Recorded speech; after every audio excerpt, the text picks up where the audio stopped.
Lois Tobío Fernández nace en Viveiro en 1906. 10 anos despois, múdase a Santiago para estudar bacharelato e posteriormente Dereito na Universidade. Compostela é daquela un fervedoiro cultural e político. Alí, participa na fundación e desenvolvemento do Seminario de Estudos Galegos, unha entidade rupturista coa universidade tradicional. Tras acabar a carreira vai ampliar estudos a Berlín, onde perfecciona o alemán que aprendera na mocidade. Un ano despois volve a Santiago, máis europeo e máis galego. Proba disto é a súa participación na elaboración do anteproxecto do Estatuto de Galicia.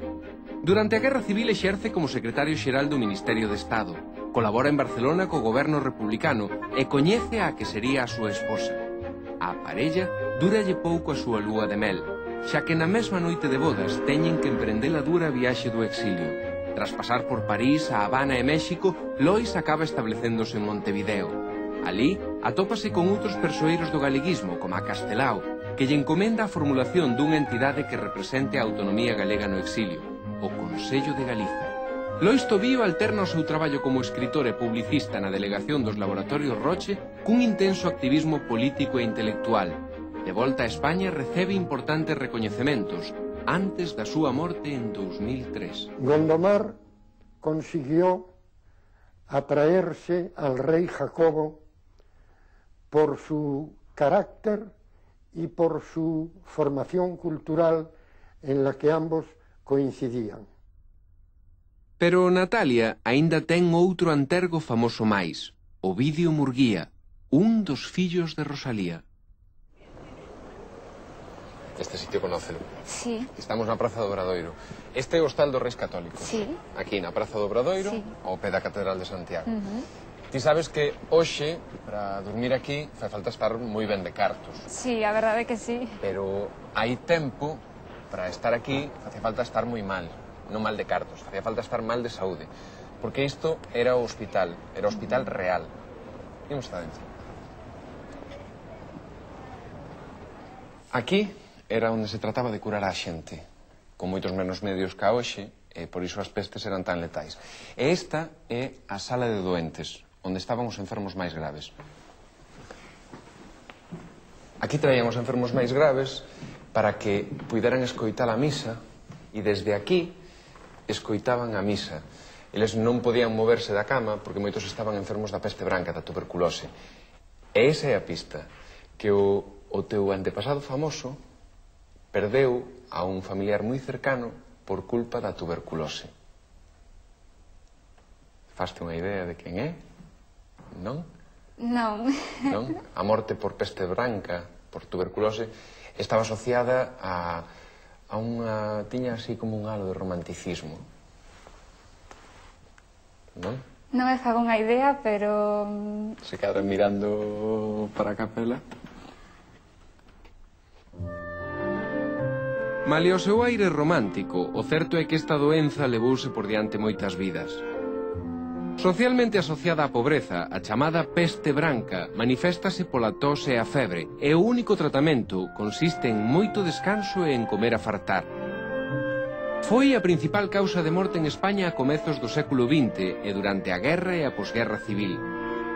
As formas de transmisión principais son o consumo de leite procedente de animais enfermos, o aire e as casas pequenas, frías e mal ventiladas.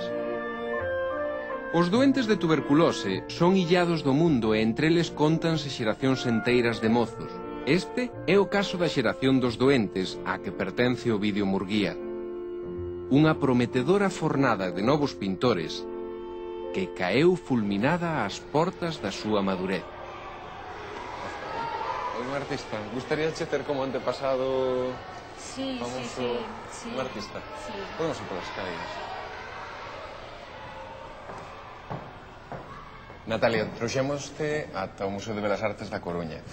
Ti acordaste que no hostal dos Reis Católicos en Santiago che dixemos que un familiar directo do teu antepasado famoso morreu de peste branca, de tuberculose. Sí, lémbrome. E con esa pista, ti tes algunha idea de quen pode ser o teu antepasado famoso? A verdade é que non. Non? Non.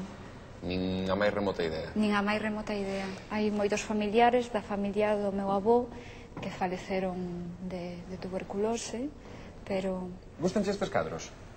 Sí, a pintura sempre me gustou. Sí? Sí.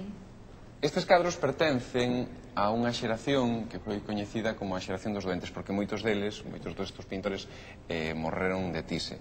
E, de feito, algún destes cadros, estes de aquí, están pintados por ese familiar que che decíamos, ese familiar directo do teu antepasado famoso. Con esta pista xa tes máis claro quen pode ser o teu antepasado famoso? Non, a verdade é que non. Dúas vidas nunha e dúas mortes. A da Rosalía tortuosa e ferida e a da Rosalía feminista e insurxente. Cal das dúas era certa? Desde sempre manipulada, o certo é que a vida de Rosalía decorre por camiños adversos. Nun país calado, ela é a primeira en poñerlle nome ás cousas. Unha Galicia aínda analfabeta réndese á humildade e á beleza da fazaña, o canto da muller sometida e o canto dun país marxinado.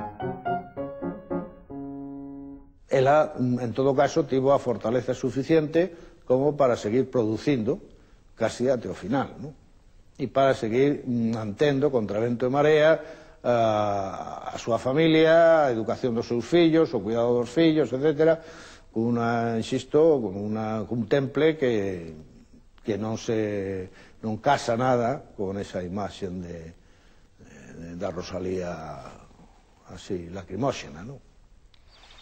A nosa viaxe está a piques de rematar. Natalia xa ten nas súas mans todas as pistas para saber quen é o seu famoso antepasado.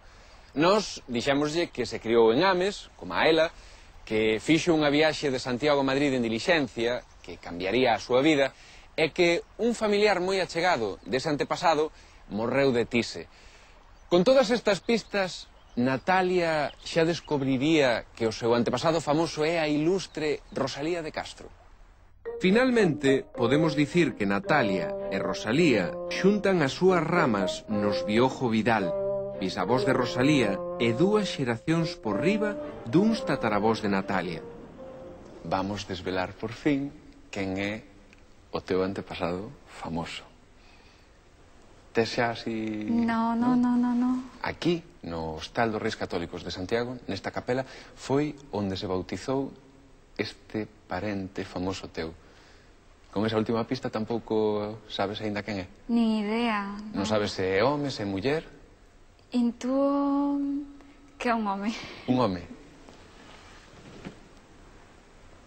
Rosalía de Castro. Rosalía de Castro. Que pensas? Que che parece que sexa... Que alegría. E non imaginabas con todas estas pistas que era ela? No. Ademais, cando falamos da túa tataraboa, decías que te sentías identificada con ela porque era unha muller decidida. Sí, pero que é unha persoa que ademais sempre admirei moitísimo. Sí? Pois... Que alegría. Como xa vimos, Natalia descende nun longo percorrido de máis de 200 anos dunha rama familiar na que tamén están Rosalía de Castro, o seu fillo Ovidio Murguía, e xa máis cercanos no tempo Lois Tobío, o insigne galeguista, e tamén, claro está, a afortunada María Rei Tembra, a quen lle tocou a lotería. E, por suposto, Arsenia, a tía avoa de Natalia, arquivo vivente do pasado familiar. Increíble.